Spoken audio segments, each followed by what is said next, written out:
Hello everybody and welcome back. My name is AJ Edwards and this is my channel, Mr. E's Classroom. Today's topic is going to be a topic that I'm often asked a lot by my students, especially my older students, my juniors and my seniors, and that is whether or not they should join the military after they graduate from high school. This question is a question often shared by a lot of students who are trying to figure out what that next step is when they finish high school, whether it's they want to go to college but they need a way to pay for it, or they're not quite sure what they want to do next, and the military seems like a good idea for them to help pass the time until they figure out what their real logical next step in their life is going to be. So a little bit about myself. I actually spent 4 years in the Marine Corps. I enlisted between my junior and senior year. I graduated in December of 2007, and in January 2008, I went to Marine Corps Recruit Depot, San Diego, California. I spent 4 years in the Marine Corps as an infantryman. I did a tour in Iraq, a tour in Afghanistan. So I really like working with my kids and helping to give them the advice that they need to hopefully make a good decision about whether or not they should join after they graduate from high school. So in order to help students figure out whether or not they should join the military, I have came up with 5 different key points that I give them when trying to make that decision. Now these key points are just my own personal opinions. They're not reflective of any specific organization. I'm no longer affiliated with the Marine Corps. I'm not affiliated with any recruiting group or anything like that. These are just my own idea of what I always think about when I give my students advice, whether or not the military is the right choice for them. One thing that I have a conversation with my students about a lot is whether or not the military is a kind of only resort kind of opportunity for students. A few years ago, you might remember this one history teacher, I believe, was recorded talking to his students about how the military is a bunch of idiots, they're not academics, they don't have brains, and it's for losers who really don't have a future. I really want kids to understand that it's not like that at all. In fact, some of the smartest people I ever knew served in the military, and some of the best and brightest men that I ever had the privilege of working with, they served right beside me as grunts in the Marine Corps. My hope with this video is that kids can use this as a good resource of determining whether or not they want to take that next step and join the United States military, or if they want to pursue college or career after they graduate from high school. Ultimately, it's important for kids to know there are many different steps and many different opportunities for them that they can take as they navigate through life.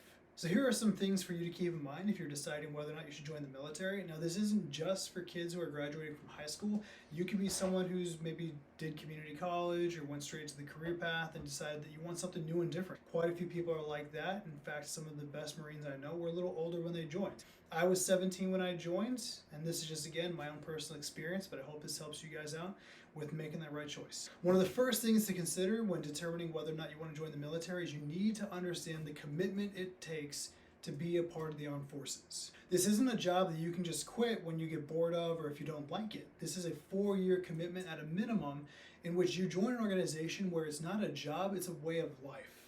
The military isn't just a 9 to 5. It's something that you're going to do when you're off the clock, when you're on the clock, when the uniform's on, when the uniform's off. This is something that becomes kind of an embodiment of who you are, and it becomes a firm part of your identity. So you need to have a clear understanding of this is a commitment of 4 years before you decide to join the military. This also goes if you choose to join the reserves. Yeah, you might wear the uniform once a month and 2 weeks in the summer, but when the uniform is not on, you still have the title. You still need to represent yourself and your branch with the utmost honor and integrity as possible. Furthermore, whether you're an infantryman like I was, or you're part of a support personnel, if you join the medical corps, regardless of your job, you are supporting warfighters. You're either pulling the trigger yourself, or you're providing direct support for those who are. The reality of the situation is, war can happen at any time. I had no idea when the towers fell and when we invaded Iraq that I would find myself there, and yet here I was, 10 years later, 12 years later, fighting in a war that had started when I was not even a teenager. So that's one thing to keep in mind, is the military is not something that you join if you want to have some fun in the sun and have a nice vacation. They're professional warfighters, and you're going to be supporting professional warfighters, so you need to make sure that's the right choice for you.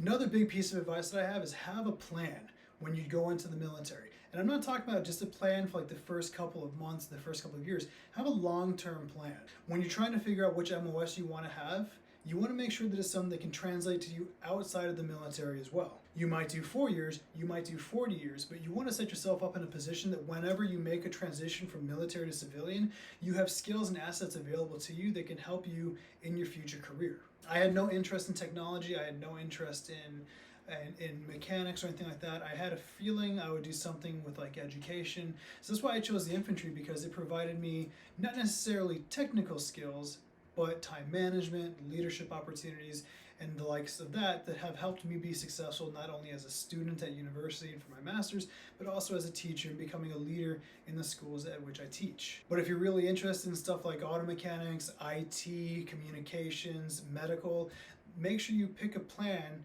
for the military that's going to help you translate that into outside in the civilian world. Also, have a plan to get in shape. The worst thing that can happen to you is you go to the Marine Corps and you have a guy like this yelling at you and screaming at you because you're not able to keep up with the slowest person in your platoon. There are physical standards required of you from the military, whether it's the Marine Corps, the Air Force, the Navy, the Army, or that other branch that does the whole boats thing too.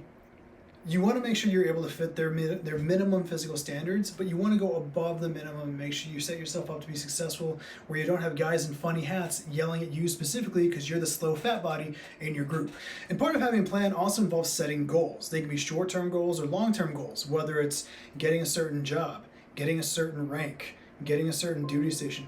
Make sure you have a specific plan in place so that you're able to have goals and have a clear objective that you want to accomplish. The next piece of advice I have, and this is probably the most important advice that I can think of, is ask questions. You need to ask your recruiter more questions than they ask you. Don't just talk to recruiters though, talk to veterans. My students, they come to me and they talk to the recruiters because they know I'm not a recruiter. And I'm not trying to bag on recruiters. Recruiters are really great guys. I have had the privilege of knowing quite a few recruiters who are really stand-up fellas. But I've also had the unfortunate pleasure of knowing some recruiters who are kind of some shady folks. That's why it's important for you to reach out to recruiters, it's important for you to reach out to veterans, and to ask as many questions as you can to understand the realities of life once you get out of boot camp, once you get into the fleet, once you get to your duty station. You really want to be as informed as possible when making a huge choice like joining the military. Also, investigate a number of different MOSs. There's many different jobs available for you. Don't fixate on just one. Have an open mind when you go in. Ask recruiters to show you different videos. Look up on the internet. Talk to veterans who've had certain jobs. Look into different things that you can do. Don't just go in there with one mindset. Be very open-minded. Also, be willing to talk to as many different recruiters as possible. Like, I went to the Marine Corps because I have family history in the Marine Corps, and I was really determined to be in the Marine Corps, but I did talk with the Navy, the Air Force, the Army recruiters. The Marine Corps just had what I wanted, and it also helped me to continue my family tradition of being in the Marine Corps. It gave me the opportunities that I wanted as the Marines, and it also gave me the challenge that I really wanted. No offense, Army. But have an open mind when you talk to the recruiters. Ask many questions, and don't be satisfied with vague answers. Ask for specifics.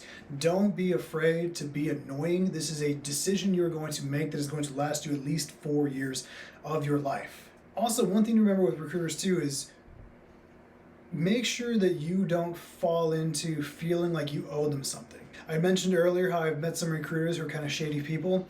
Some things that they used to do is they would tell poolees, people that enlisted and that are getting ready to go to basic or boot camp, they'd say, hey, you need to bring me 2 appointments today. No. If you get that from a recruiter, you need to talk to another recruiter in the office and let them know what's going on. You don't owe them anything.